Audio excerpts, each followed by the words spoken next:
Iga Swiatek funnily tells about annoying thing that makes her want to cover my ears. Swiatek does not like one thing, but reporters keep doing that. World number 1 Iga Swiatek made it perfectly clear in a very funny way that reporters should stop revealing her draw during her press conferences because she sometimes feels like covering her ears when that happens. After the Wimbledon main draw was released on Friday, Swiatek learned that she would be facing 2020 Australian Open champion Sofia Kenin in the first round.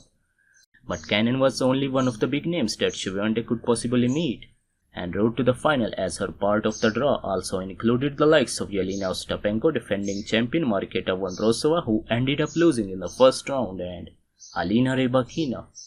For quite some time, Swiatek has been avoiding to look at her possible paths, instead just focusing on the next match. And during her Wimbledon pre-tournament press conferences, one funny situation occurred when the reporter started naming her projected opponents and asking the poll about her tough draw. After Swiatek started her Wimbledon campaign with a 6-3, 6-4 win over former world number 4 Kenin, the on-court interviewer joked the moment from the poll's presser.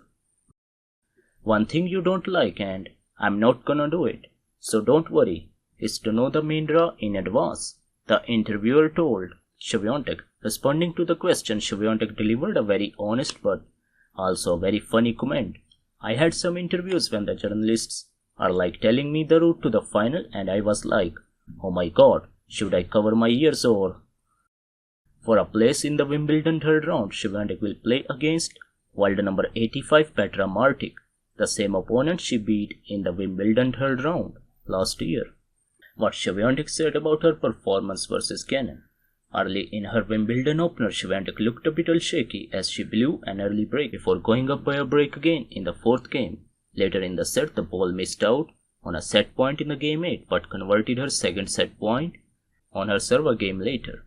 The second set was pretty tight battle, but Swiatek came up big in the key moments after she broke Kenin in the 7th game and saved a break point in the following game, before serving out for the match in the 10th game. After the match, the 5-time champion acknowledged that Kenin was a pretty tough start and said she was happy with how she did her job. "It was a solid start and not an easy draw. I'm happy I have another chance to play another match here. Nowadays in WTA, it's pretty easy to play against a Grand Slam champion even in first rounds. You have to be ready for everything. These are experienced players. There's no time to get into the tournament slowly. You need to be ready straight away. I'm happy I did that today," Swiatek reflected. Swiatek explains what her priority at this year's Wimbledon. Despite not playing any grass tournaments leading up to a Wimbledon or having a grass title, Swiatek still entered the championships as a contender, and there are expectations on her to deliver. But the 23-year-old insists the next 2 weeks will be more about improving and developing on the surface rather than the actual result. "I mean, honestly, on this surface it's not about the result for me. It's about the progress and how I'm gonna feel in terms of if I'm doing things better than last year. I'm not looking at numbers and statistics, trying to be better every day," Swiatek explained. "For sure on matches it's different. There's a bit more tension and everything. On the practice court, I feel like every year I'm playing a bit better on grass. Obviously, I had a great beginning of the season, so I feel like I can come here and not to worry about points or anything. Just focusing on what I want to focus on, just making progress." Meanwhile, Swiatek will be looking to go 4-0 up on Martic when she takes on the Croatian on Thursday. Hey, thanks for watching the video. Subscribe to the channel for more videos like this.